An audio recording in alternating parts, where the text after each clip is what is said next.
Nuestra serie de predicaciones hasta lo último de la tierra, una exposición de hechos. Y el tema nuestro de hoy, Pentecostés, cuando el Espíritu Santo vino a habitar entre nosotros. Hechos capítulo 2, del verso 1 hasta el verso 13. Hechos capítulo 2, del verso 1 hasta el verso 13. Así está escrito en la palabra del Señor. Hoy voy a leer todo el texto antes de la predicación. Cuando llegó el día de Pentecostés, estaban todos unánimes, juntos.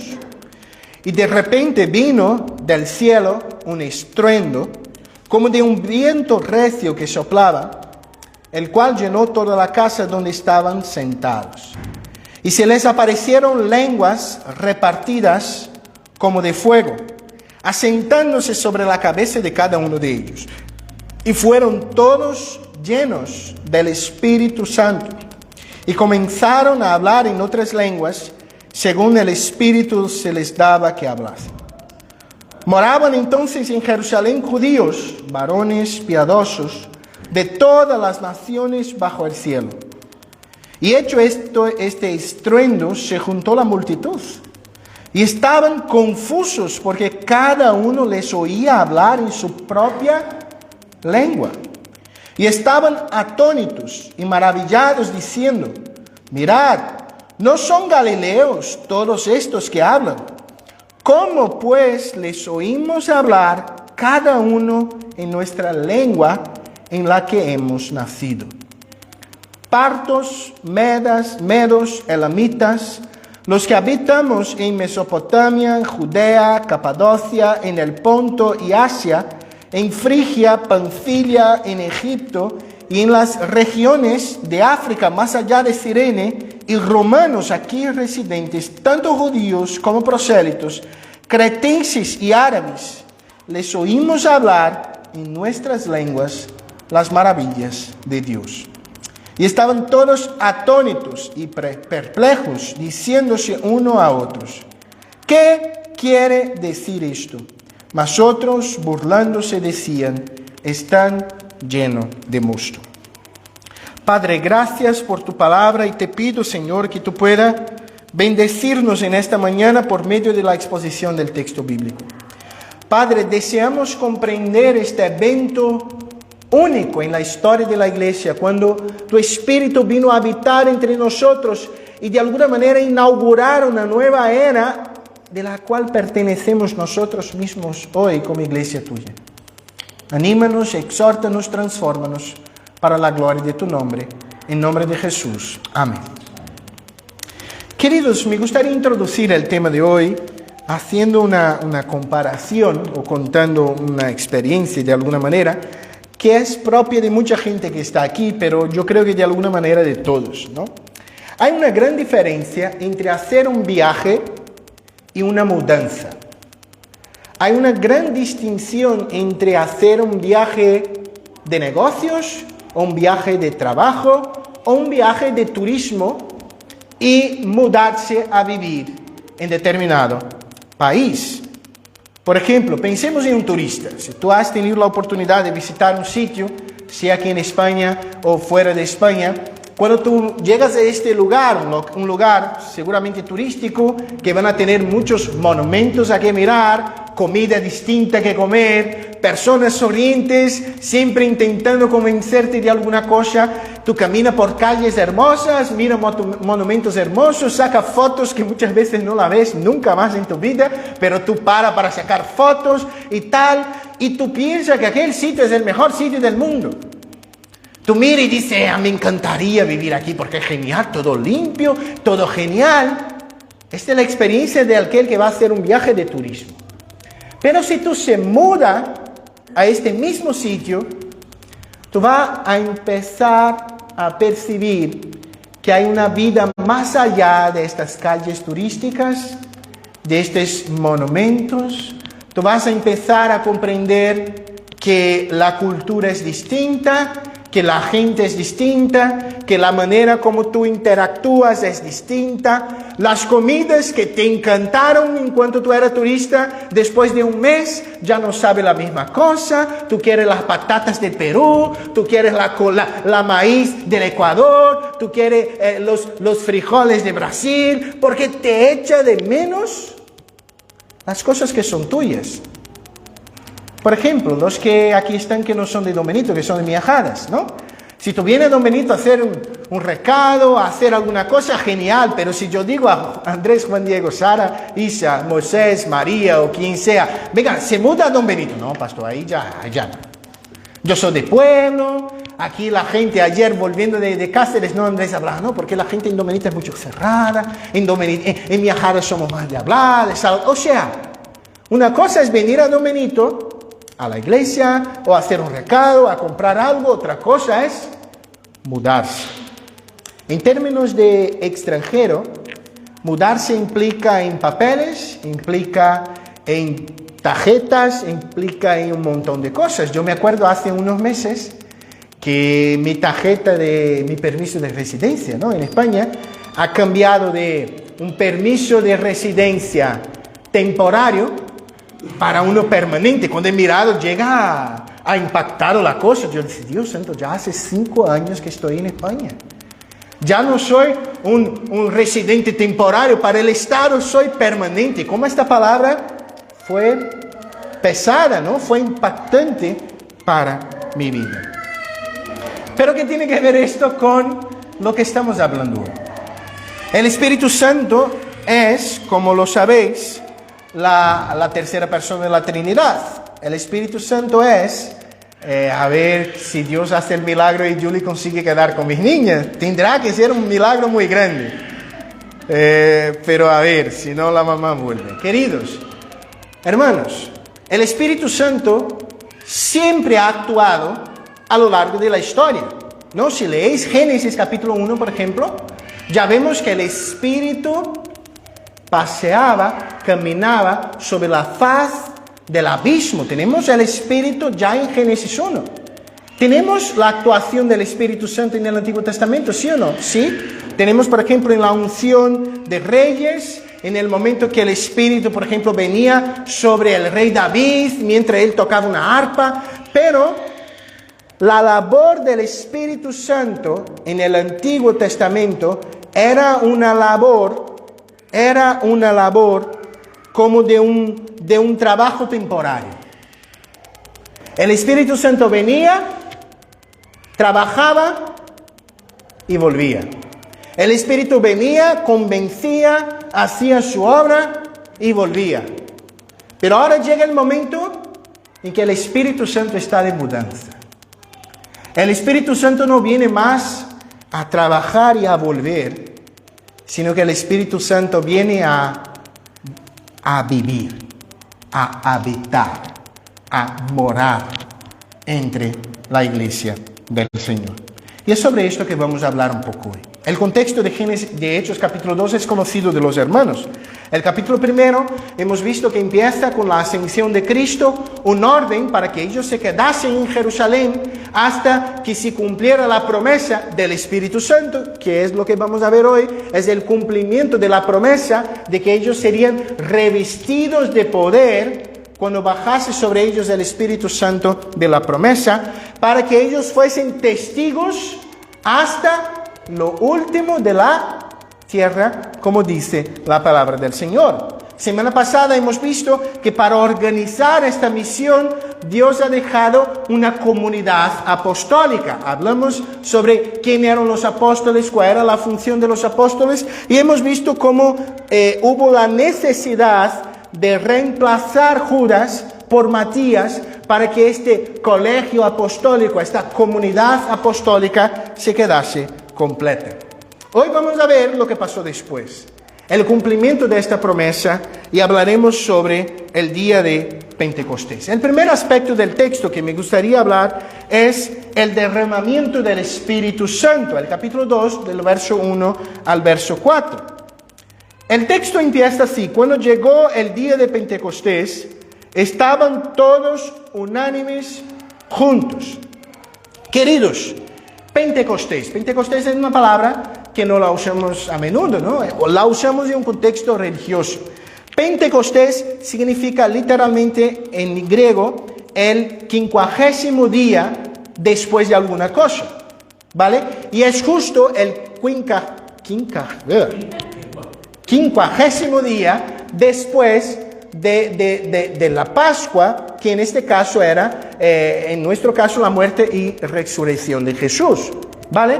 El día 50 después de esto. Pero Pentecostés ya era una fiesta celebrada por los judíos, no en el mismo sentido que la celebrarían o la recordarían los cristianos después, pero ya era celebrado al punto de que en Jerusalén en aquel día tenía mucha gente celebrando esta fiesta.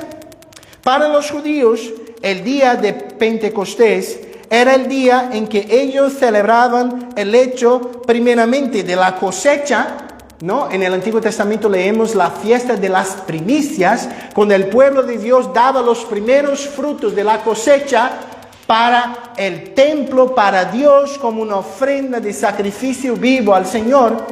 Pero después de algunos años, esta fiesta también se quedó conocida como un momento de gratitud por la ley que Dios había dado a Moisés en el Sinaí. Es decir, lo que tenemos aquí era una fiesta donde los judíos celebraban el hecho de que Dios había dado la ley a su pueblo y expresaban su gratitud en esta fiesta que era conocida de los judíos en aquel contexto. Pero hoy la celebramos o la recordamos de una manera distinta por algo que pasó en aquel día específico, en aquel Pentecostés específico después de la resurrección de Jesús. El verso 2 dice: y de repente vino del cielo un estruendo como de un viento recio que soplaba, el cual llenó toda la casa donde estaban sentados, y les aparecieron lenguas repartidas como de fuego, asentándose sobre la cabeza de cada uno de ellos. Es muy interesante que lo que pasó en aquel día no fue una visión, no fue algo que ellos proyectaron, sino que fue algo físico de determinada manera. Se ha oído un sonido, se ha sentido algo como viento, o sea, fue algo físico. Ellos estaban allí, continuaban orando, continuaban esperando, continuaban reflexionando sobre la palabra, y entonces pasa dos cosas. Primero, hay un estruendo y ellos sienten un viento poderoso que llena toda la casa. Y es interesante que el texto no habla de un viento, habla como un viento. ¿Por qué? Porque de hecho lo que ellos sienten es el mismo espíritu, ¿no? Es una manera de Lucas describir el espíritu llenando toda la casa. ¿Y por qué? Porque Lucas usa la palabra viento. Porque no sé si sabéis, pero la palabra hebrea y griega para espíritu y viento es la misma, ¿no? ¿Cómo se llama lo que tú pones en tu coche para que el coche pueda andar cuando se estropea? Estropea un neumático, ¿no? Los neumáticos, la palabra pneuma viene del griego para viento y se llama neumático a causa del aire que está dentro. Y la palabra espíritu y la palabra viento es la misma. Entonces es como si Lucas hiciera un juego de palabras para decir: mira, hay un estruendo, hay un viento, llena toda la casa, y empiezan a ver como lenguas repartidas. La palabra lenguas aquí es difícil de comprender porque tiene que ver con una forma. En este contexto aquí, ya llego en la parte más complicada. Pero aquí tiene que ver con una forma. Como Lucas imaginaba la forma de una lengua, ahí tú tienes imagina. Yo creo que era algo así. No como lenguas, como de fuego, bajando, y es interesante que no baja una sobre todos, sino que baja una sobre cada uno de los que estaban allí. ¿Y por qué fuego aquí? Algunos ven, y yo estoy de acuerdo, que Juan Bautista, cuando vio Jesús, dijo, vendrá después de mí alguien que bautizará con el Espíritu y con el fuego. El fuego de alguna manera es una señal, es un símbolo del mismo Espíritu, en el sentido que el Espíritu purifica. El fuego en la Biblia tiene una función de limpiar, de purificar y también de juicio, es claro. Pero en el contexto aquí tenía que ver como limpiando. Recordaos del texto del Antiguo Testamento, del llamamiento del profeta Isaías, que el ángel viene y coge un carbón del fuego y pone en sus labios para que limpie él de todas sus maldades y tal. Es básicamente lo que pasa aquí, es el Espíritu bajando sobre cada uno de aquellos que estaban. Luego la promesa del Espíritu es individual, no solo colectiva, es para el creyente específico, no solo para la comunidad, y tiene esta función de limpiarnos, de cambiarnos, de transformarnos, para que podamos hacer algo. Y el resultado, primero, esto es importante, primero, no es hablar en lenguas, ya llegaré aquí. El resultado primero es el versículo 4, y fueron llenos del Espíritu Santo. Queridos, hasta aquel momento, estos hombres ya eran convertidos, ¿no? Si tú te acuerdas de los apóstoles, antes de Jesús subir al cielo, dice que sopló sobre ellos el Espíritu Santo. Pero era esta viaje de trabajo, que el Espíritu iba hacia la obra, convencía al hombre del pecado, de la justicia y del juicio, porque si no, no había salvación en el Antiguo Testamento. Porque quien opera la salvación es el Espíritu Santo. Entonces, el Espíritu trabajaba. Pero es en este momento que el Espíritu se muda con residencia permanente para estar con su pueblo, llenándoles del Espíritu Santo de la promesa. Una cosa es tener el Espíritu, otra cosa es ser lleno del Espíritu. Todo creyente tiene el Espíritu. Todo creyente. Pero, por desgracia, no todos los creyentes están llenos del Espíritu. Están rebosantes de ese Espíritu. Y ahí sí, de hecho, el texto dice, comenzaron a hablar en otras lenguas. Ese será el segundo punto. Déjame traer unas implicaciones del primer punto aquí. Primero, queridos, este evento del Pentecostés, hay un dilema, hay una discusión dentro de la teología y de distintas iglesias con relación a qué significa el Pentecostés. Algunos ven el día de Pentecostés como un día que puede ser repetido muchas y muchas veces, como un paradigma de algo que Dios puede hacer en la historia muchas y muchas veces. Yo particularmente, y la corriente que venimos de las iglesias reformadas, cree que el día de Pentecostés fue un evento histórico salvífico que hizo parte de la historia de la redención, que no se repite, pero es como un acto inaugural. Cuando vas, por ejemplo, aquí en Don Benito se va a abrir un espacio público que se hace una ceremonia inaugural y no se repite, porque de ahí por adelante el local está abierto. Yo creo que Hechos 2 es un evento histórico salvífico que hace parte de la historia de la redención. Es el día en que se inaugura una nueva era, que el Espíritu ya está en el medio de la iglesia transformando, cambiando y obrando. Y esto fue un acto divino. El texto dice, de repente desde el cielo. Yo creo que nosotros no debemos buscar una repetición del Pentecostés, pero sí que debemos buscar ser avivados por el Espíritu Santo. Pero debemos recordar que esto es un acto divino. No podemos comprar, no podemos manipular a Dios para que Dios avive su obra, sino que debemos perseverar en oración, en clamor, pero es Dios quien hace su obra. Y Dios hace muchas veces de maneras inesperadas. Si tú tenés la oportunidad de estudiar la historia de los grandes avivamientos que han tenido, por ejemplo, yo me acuerdo de uno específico, el primer gran despertamiento en la historia de Estados Unidos, que es básicamente hecha por dos hombres, ¿no? Es motivada por Jonathan Edwards y George Whitefield, dos hombres de Dios, y ellos predicaban la escritura, queridos, esto es muy interesante. Fijaos, Luisa es guapo, pero fijaos en mí. Mira, queridos, qué cosa interesante. Muchas veces hoy pensamos que una persona avivada es una persona que predica así, con mucho poder, y habla, no tiene papel, y no tiene nada, y habla, y tal. Dios ha despertado una nación entera por medio de un hombre que se llamaba Jonathan Edwards en el siglo XIX. Él predicaba leyendo. Y la historia dice que él no tenía oratoria ninguna, era aburrido. Él estaba así, con sus gafas, con una vela, con el sermón escrito. Yo tengo escrito aquí, pero evito leer, porque de hecho creo que muchas veces cansa a vosotros.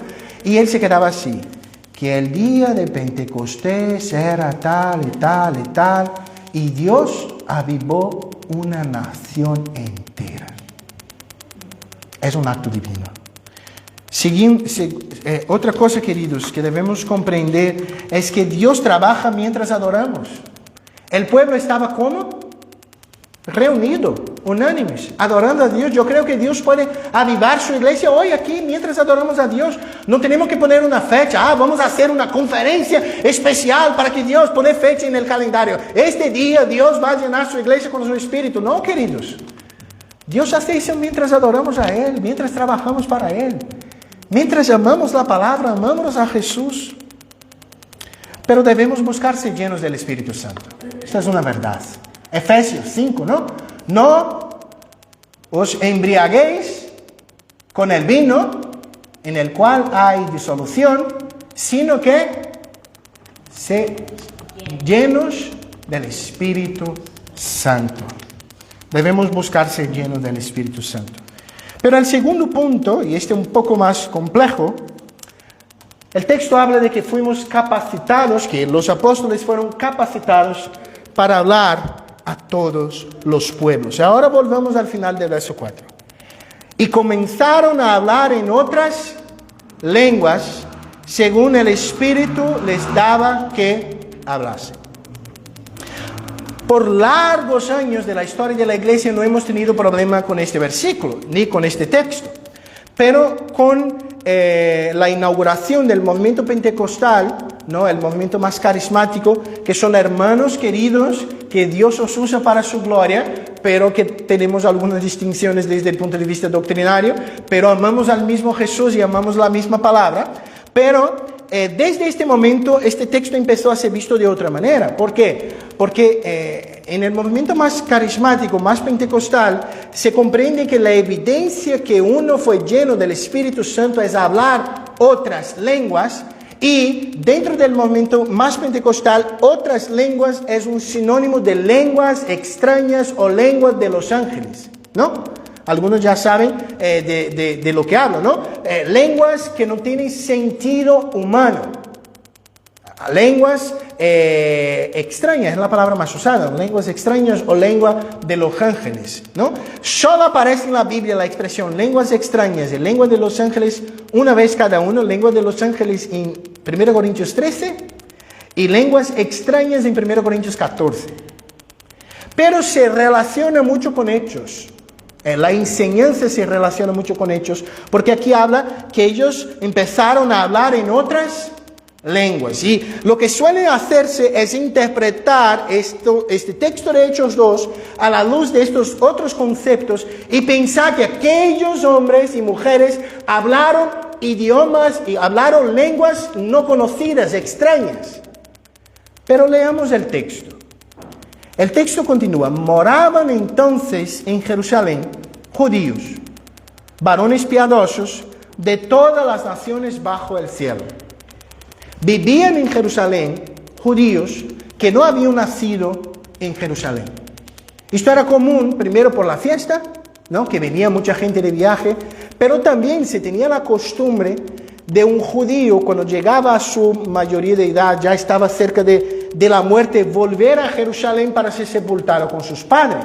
Pero estos judíos piadosos no habían nacido en Jerusalén, no habían nacido en Israel, sino que habían nacido en el exilio. Algunos en Persia, otros en Mesopotamia, otros en Arabia, y ellos hablaban no solo el hebreo, no solo el arameo, pero hablaban como idioma del corazón la lengua de estas naciones, ¿no? Yo hablo portugués como mi primer idioma. Kelly y yo hablamos el castellano como segundo idioma, pero nuestras niñas posiblemente van a hablar castellano como primer idioma y portugués como segundo idioma, porque nacieron aquí. Si van a ser alfabetizadas aquí es lo que va a pasar. Y era lo que pasaba. Entonces continúa. Y hecho este estruendo se juntó la multitud y estaban confusos porque cada uno les oía hablar en su propia lengua. Y estaban atónitos y maravillados diciendo, mirad, ¿no son galileos todos estos que hablan? ¿Cómo pues les oímos hablar cada uno en nuestra lengua en la que hemos nacido? Queridos, una lectura sencilla del texto deja claro que lo que estaba pasando allí era que aquellos hombres, aquellas mujeres, llenados por el Espíritu Santo, estaban hablando idiomas que ellos no conocían por propia naturaleza, pero que capacitados por el Espíritu de Dios empiezan a hablar, y aquellos que estaban allí, que hablaban estos idiomas como su propia lengua materna, oyen ellos hablar, y ya veremos que ellos hablaban en su propia lengua. Luego la lengua aquí en Hechos 2 es la palabra griega glosa, que significa idioma hablado. Ellos oían a aquellas personas hablar en su propio idioma. Queridos, tenemos aquí algunos que han tenido que aprender un segundo idioma. Y yo digo una cosa, no es fácil aprender un segundo idioma. Yo me acuerdo cuando estábamos, Kelly y yo, en Rumanía, Señor, todos los días de clase de lunes a viernes para hablar un idioma difícil, distinto del nuestro, con declinaciones y cosas que no tenemos en nuestro idioma nacional. Por ejemplo, si oímos alguna vez a nuestra hermana Matilde hablando con Antonio en quechua, yo no entiendo nada, ni una palabra, no, yo no entiendo una palabra, pero ellos entienden todo. Y es la misma cosa de que Dios, por una capacitación del Espíritu Santo, hiciera con que yo hablase en quechua perfecto, con un acento de no sé qué zona, la zona donde nació Matilde, para que ella pudiera comprender algo que ella no comprendería si no fuera de otra manera. Luego, el don de lenguas en Hechos 2 tiene un carácter misionero. Recordemos que la iglesia nace de un grupo de judíos. Muchos de ellos, la mayoría de ellos, hombres sin alfabetización, no eran hombres de cultura y tal, eran pescadores, gente humilde. Y Dios sabía que el evangelio tenía que ser esparcir hasta el último de la tierra. ¿Cómo esto iba a ser posible sin que estos hombres, estas mujeres, esta iglesia primera fuera capacitada a hablar otros idiomas? El milagro de Hechos 2 es que hombres que no hablaban árabe empezaron a hablar árabe. Hombres que no hablaban persa empezaron a hablar persa. Hombres que no hablaban griego empezaron a hablar griego. Hombres que no hablaban latín, la lengua de los romanos, empezaron a hablar latín. Ellos fueron capacitados para hablar a todos los pueblos. Y es interesante que la primera palabra usada para lengua en Hechos 2:4 es glosa, pero la segunda usada aquí cuando ellos dicen, ¿cómo pues les oímos hablar cada uno en nuestra lengua en que hemos nacido? Es la palabra griega que va a sonar porque tenemos la palabra en castellano muy parecida. Dialectos. ¿No? No tenemos un dialecto. ¿Qué es un dialecto? Un dialecto es un lenguaje propio de determinada zona cultural, ¿no? Por ejemplo, tenemos el español estándar, pero tenemos dialectos dentro del mismo España, ¿no? Si vamos aquí para Extremadura, tenemos el catúo, ¿no? Tenemos el fala. aquí en Extremadura. Y vale, el vasco ya es una otra lengua, pero existen dialectos. Y el texto se dice esto, mira, era algo tan específico que, por ejemplo, vosotros sois hispanohablantes, ¿no? Yo sé que es difícil oír Gabriel predicando, porque el pobre tiene un acentillo que no entra. Y el pobre se esfuerza, pero no es lo mismo que yo oí. Pero cuando tú oyes, por ejemplo, tú eres de determinado país y tú oyes un español hablar, suena distinto, ¿no? Si tú eres de Perú y oyes un colombiano hablar, es distinto. Hasta que uno se reconoce, ¿no? Yo ahora reconozco al argentino y al uruguayo. Ahí sí. Pero saliendo de Uruguay y Argentina yo no suelo pillar fácilmente, ¿no? El español de continental sí, porque se cambia el vosotros en lugar de ustedes, tal, suena más. Pero vosotros se reconoce muchas veces, ¿no? Y cuando tú oyes tu propio acento, la cosa cambia, ¿no? Imagina una persona que tú sabías que era un Galileo, que era un pescador, que era una persona que no había estudiado nada. Habla tu idioma a la perfección con el acentillo de tu calle. Fue esto lo que pasó aquí. Dios capacitando su iglesia a predicar el Evangelio. Algunas implicaciones de ese segundo aspecto. Tiene una frase que mientras estudiaba el texto me llamó mucho la atención. Existe un teólogo británico llamado John Stott, ya murió, ya está con el Señor, que dijo así. Y él hace una comparación entre dos historias bíblicas. En Babel, la tierra orgullosamente intentó subir a los cielos, mientras en Jerusalén, Dios humildemente bajó a la tierra. ¿Recordaos de la historia de la torre de Babel? El pueblo quiso, por orgullo, hacer una torre que alcanzara hasta los cielos. ¿Sabe por qué? Ahora viene algo que tal vez vosotros no saben. Antes de la torre de Babel, ¿cuál es el relato que tiene en la Biblia? El diluvio. Y Dios destruyó el mundo con agua hasta que la cumbre del monte más alto fue cubierto. Ellos querían hacer una torre que ningún diluvio pudiera matarnos. Que eso era subir la torre lo más alto posible y que Dios no iba a tener poder de matarnos. ¿Qué Dios hizo en Babel? Confundió las lenguas. Ellos no se comprendían más. Vale, yo entiendo que hablo un poco de castellano, pero por ejemplo, estaba aquí en la Reforma y algunas veces Andrés me pedía, Andrés, en la escalera, pastor, cógelo, bla, bla, bla. Yo no sabía lo que él hablaba, porque eran cosas tan específicas. El aparatito de plástico que va en la luz y tal, tenía un nombre específico. Yo no sabía que él hablaba. Andrés, háblame en buen cristiano. Esto, pastor azul, que está allí. Vale, ahora yo sé lo que habla. Pero imagina tú construir una cosa con tú hablando en ucraniano, tú castellano, el otro chino, el otro ruso y el otro inglés en el medio. Nada se comprende. Pero en Pentecostés, Dios humildemente bajó a la tierra y hizo que el distinto fuera igual, que el diverso fuera ahora unificado, para que un mensaje fuese proclamado. Queridos, Dios cumple sus planes, Dios cumple sus promesas. El don de lenguas en Hechos 2 es claramente un don misionero. La iglesia fue capacitada a hablar algo que no podía hablar porque el evangelio necesitaba ser predicado en todas las naciones. Si tú miras ahí del verso 9 hasta el verso 10, tú vas a encontrar partos, medas, elamitas, explicando. Es como si Lucas estuviera describiendo las naciones del lejano oriente y se va acercando, ¿vale?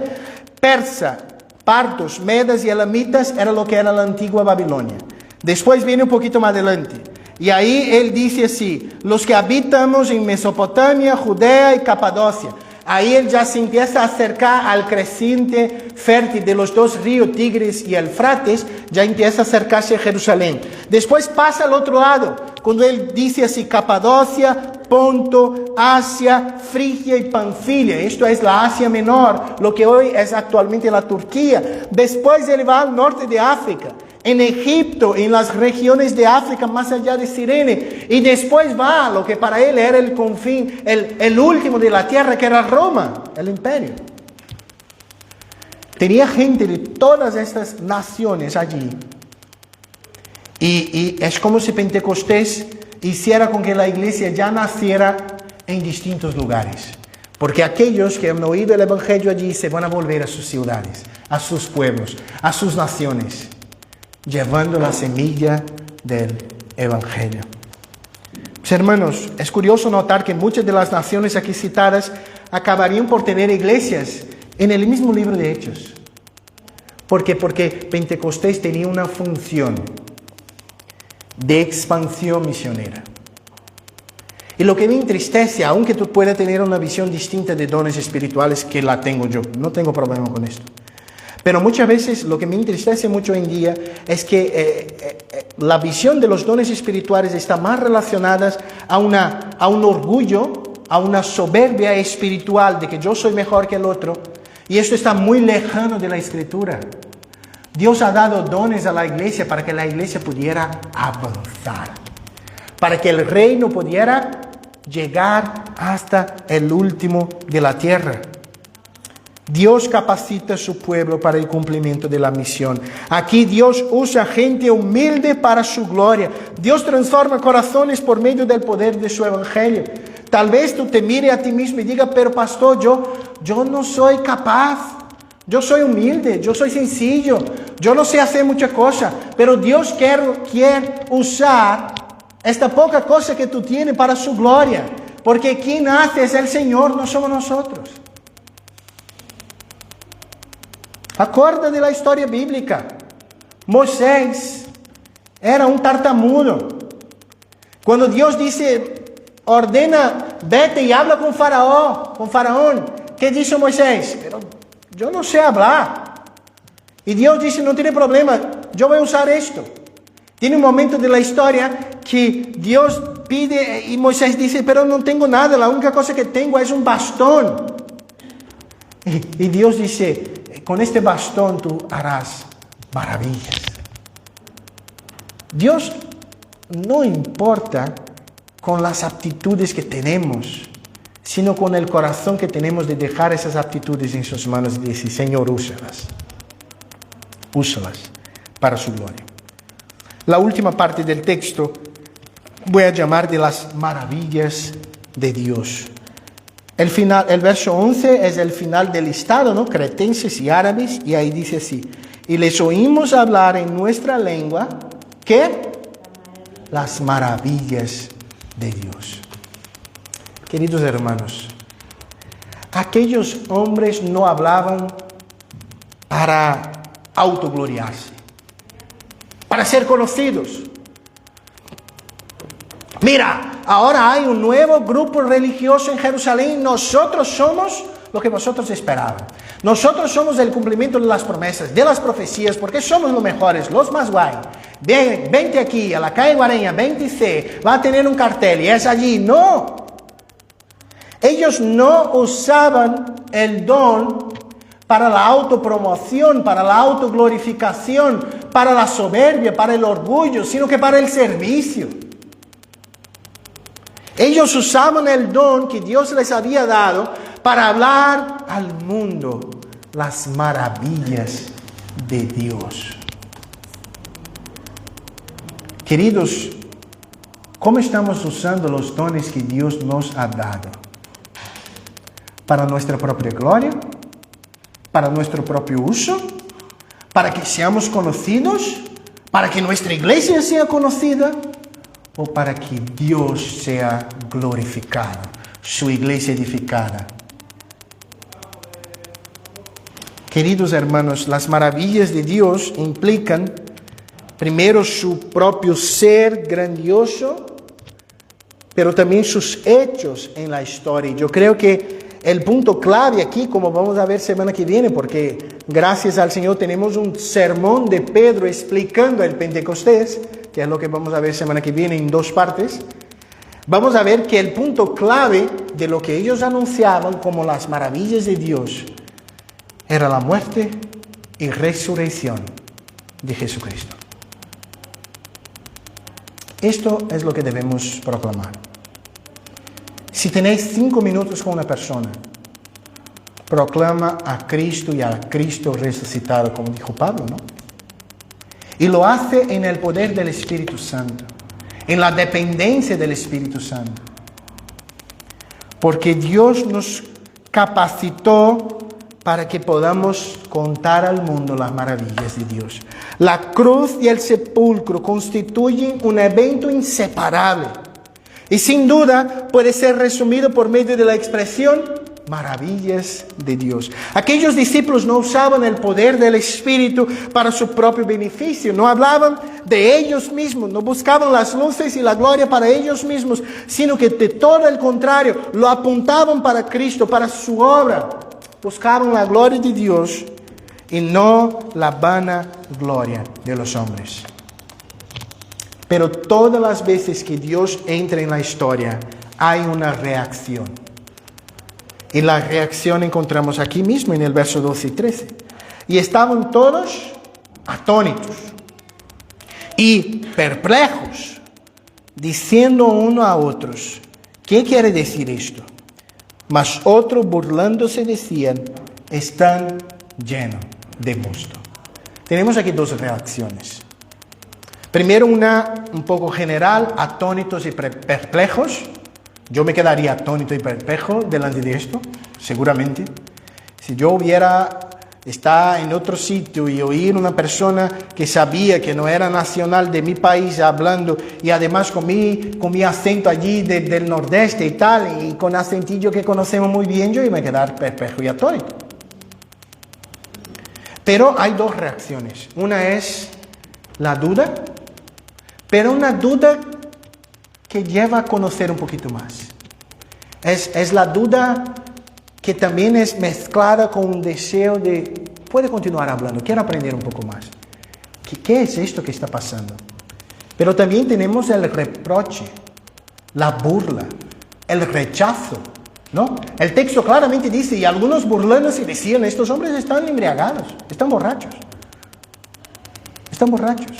Solo puede ser. Posiblemente quien decía esto eran los judíos que estaban allí, que no habían nacido fuera de Jerusalén y solo hablaban el hebreo. Y de hecho oían las personas hablar en otro idioma y no comprendían y decían, estos hombres están llenos de mosto.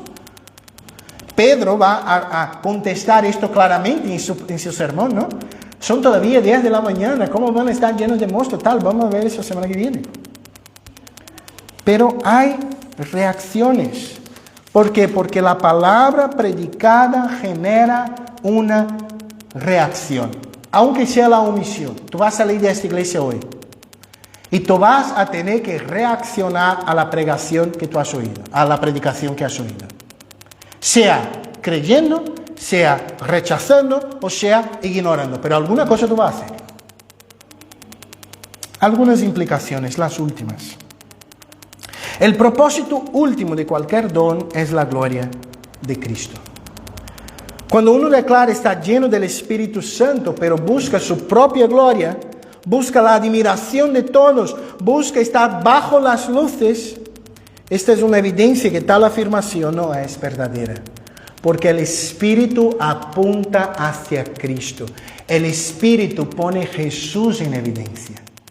No nosotros mismos, no nuestra iglesia, no nuestra denominación en evidencia. Que Cristo sea conocido, aunque yo sea olvidado. Que Cristo sea exaltado, aunque yo sea humillado. Que Cristo sea glorificado, aunque nosotros seamos rechazados. ¿Será que comprendemos esta verdad, mis hermanos? Un método para que tú puedas poner ahí en práctica. Hoy en día tenemos internet, ¿no? Y es muy buena y muy mala en determinadas cosas. Y yo siempre hago la broma. Vosotros oyen su pastor predicar una vez a la semana. Hoy. Si participas del estudio bíblico, 2 veces a la semana. El estudio y la predicación. Y si tiene programación del sábado, 3 veces a la semana. Pero muchas veces tú oyes de lunes a sábado un montón de gente predicando en internet que se dice evangélico y tú estás consumiendo teología, consumiendo enseñanza. Y una de las maneras de percibir algo es muy interesante. Si la persona se está poniendo en evidencia, si lo que está en evidencia es la iglesia, es la denominación, es la persona, ojo, cuidado. Porque quien debe ser glorificado es Cristo, no nosotros. No sé si aquí en España no es tan común, pero es común en otros contextos. Determinadas iglesias que cuando tú entras, aquí en España, si tú vas a cualquier institución pública, ¿qué tiene allí? Un marco con la foto del rey, Don Felipe, ¿no? Algunas iglesias, en otros contextos, tú llegas y más adelante va a tener la foto del pastor presidente. Como si el hombre habló, está hablado. El hombre dijo, así se ha hecho. No, si quieres usar mi foto para espantar las moscas en tu casa, puedes usarla. Pero para este tipo de cosas, no. Porque yo soy fallo, Jesús es perfecto. Yo tengo equívocos, Jesús no tiene equívocos. Que sea Él exaltado y que el Espíritu te convenza a amar a Cristo. Y sí a seguir el liderazgo que Dios ha puesto sobre tu vida, tu pastor, tu consejo. Pero mientras estos sean fieles a la palabra de Cristo y a este Jesús que adoramos. Queridos, ¿para qué estamos usando los dones que Dios nos ha dado? Dios te ha dado dones y talentos. ¿Tú estás poniendo estos dones y talentos en las manos del Señor? ¿O estás poniendo en un cajón y no estás usando para nada? Los hombres continúan reaccionando ante la manifestación de la grandeza de Dios. Algunos conductas, otros con incredulidad, pero otros con fe. Y yo te animo a contestar esta predicación con fe. A creer que el Espíritu convence al hombre del pecado, de la justicia y del juicio. Y si estamos hoy aquí en Don Benito, es porque creemos que el Espíritu Santo trabaja en nuestro medio. Y ahora vengo un desabajo. ¿Tiene esta palabra? No. Cuando uno habla del corazón, así ya cansada, voy a hablar. Queridos, muchas veces se hace la broma, ¿no? Porque la iglesia presbiteriana es una iglesia que no tiene el Espíritu Santo y tal, porque siempre se relaciona con estas cosas, ¿no? Pero nosotros somos una iglesia pentecostal en el sentido bíblico de pentecostal. ¿Qué es una iglesia pentecostal? Bíblicamente. Es una iglesia que fue inaugurada cuando el Espíritu Santo ha llenado su iglesia, ha capacitado hombres y mujeres a llevar el Evangelio hasta lo último de la tierra. Sin el Espíritu Santo, yo y usted no estaríamos aquí. Pero no pensemos que las evidencias externas de ser lleno con el Espíritu Santo es un listado de cosillas que tenemos que tener. No, esto no es bíblico. La Biblia valoriza más el carácter que los dones. La Biblia valoriza más el carácter que los dones. Y los dones son bien usados a medida que uno está en Cristo Jesús. Empezamos nuestro sermón de hoy hablando sobre cuán distinto es viajar de vivir. ¿No? Acordaba que él y yo en estos tiempos que estamos aquí ya hace... en Europa 8 años, 9 años va a cumplir este año. Ya estoy quedando mayor, ya. Y vale, hemos tenido la oportunidad de viajar algunas veces para trabajar, ¿no? Por ejemplo, yo me acuerdo, hace unos años me fui a predicar en el sur de Francia. Y cuando vamos allí, por ejemplo, yo me acuerdo que fui a una ciudad pequeña de la Provenza francesa y todo era hermoso, las calles, las comidas, los franceses, bon ami, monseñor, toda la educación y todo muy hermoso, tal. Y uno mira y dice, genial, me gustaría vivir aquí, pero va a vivir. Ahí tú vas a ver, por ejemplo, los españoles que viven en Francia me dicen mucho esto. La vida en España va hasta muy tarde, ¿no? En Francia, a las 6 de la tarde, todo el mundo está en su casa, a dormir. ¡Bum! Y los españoles se quedan, yo quiero una tapita, un cafelito, salir a hablar, el sol y tal. Y no va a tener. Así es. Porque viajar de turismo, viajar de trabajo por 2 o 3 semanas es distinto de mudarse. El Espíritu trabajaba ya, mucho. Pero fue aquí que Él cogió sus maletas metafóricas, ¿vale, querido? Y se ha mudado a vivir entre nosotros. Aprendimos hoy que el Espíritu Santo fue derramado sobre el pueblo de Dios de una manera única, como un evento inaugural, que no se repite, pero que permanece sus efectos hasta el día de hoy. Vimos que los discípulos ahora llenos del Espíritu Santo fueron capacitados a hablar en otros idiomas, es decir, que las lenguas de Hechos 2 no eran extrañas, sino idiomas conocidos, dialectos, que de forma natural ninguno de aquellos galileos iban a hablar. Pero vimos que esta manifestación tenía un propósito de que las maravillas de Dios fuesen conocidas en todas las naciones que estaban allí. Pero me gustaría acabar el sermón de hoy contándoles una historia. Hace muchos años, un joven llamado Cameron Townsend, un joven británico, estaba evangelizando en Guatemala. Hoy no tenemos nadie de Guatemala aquí, pero estaba evangelizando en Guatemala un indígena de la etnia Cachiquel. Y él estaba evangelizando a este indígena de la etnia Cachiquel y él le regaló una Biblia, la Reina Valera que tenemos, una Biblia en castellano. Y aquel indígena miró a aquel misionero y le dice así: si Dios es tan grande y me ama tanto, ¿por qué Él no habla en mi propio idioma? Y aquel hombre se quedó con esto en su corazón. Y aquella afirmación le ha pesado tanto en el corazón que él puso como propósito de su vida empezar una organización misionera que iría a trabajar tan solo con traducción de Biblias a idiomas minoritarios. Cameron fundó la misión Wycliffe, que es la misión más conocida hoy en día que trabaja con traducción de la Biblia. Y yo creo que esto tiene que ver con Hechos 2. Dios quiso hablar en nuestra lengua. ¿Por qué yo estoy aquí predicando en vuestro idioma? Primero, porque si yo predicara en portugués, vosotros no iban a entender. Pero yo podía poner una persona que a traducirme toda la vida, ¿no? Pero yo creo que el esfuerzo del misionero tiene que ver con el hecho de que Dios quiso hablar el idioma de Cervantes, para que aquellos que viven aquí o en Latinoamérica o donde sea, que hablan español como su idioma nativo, pudieran conocer las maravillas de Dios en su propio idioma. Hoy, Kelly y yo conocemos algunos, trabajan traduciendo la Biblia a idiomas minoritarios. Muchas veces a tribus indígenas que tienen 300 personas que hablan este idioma y nadie más en la faz de la tierra. Pero ellos dedican 30 años de su vida para que aquellas personas puedan decir así: Dios es tan grande y me ama tanto que quiso hablar en mi propia lengua.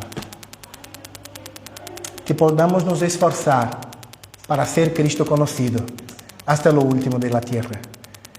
¿Y por qué podemos hacerlo? Porque en Pentecostés el Espíritu vino a habitar entre nosotros y nos capacitar para cumplir la misión. Padre, te damos gracias, Señor, por tu palabra. Te damos gracias por el privilegio de predicarla en esta mañana. Padre, aviva tu obra, vivifica tu iglesia, llénanos de tu Espíritu, capacítanos a contar al mundo las maravillas de Dios. Nos hace una iglesia fuerte en el Señor. En nombre de Jesús. Amén.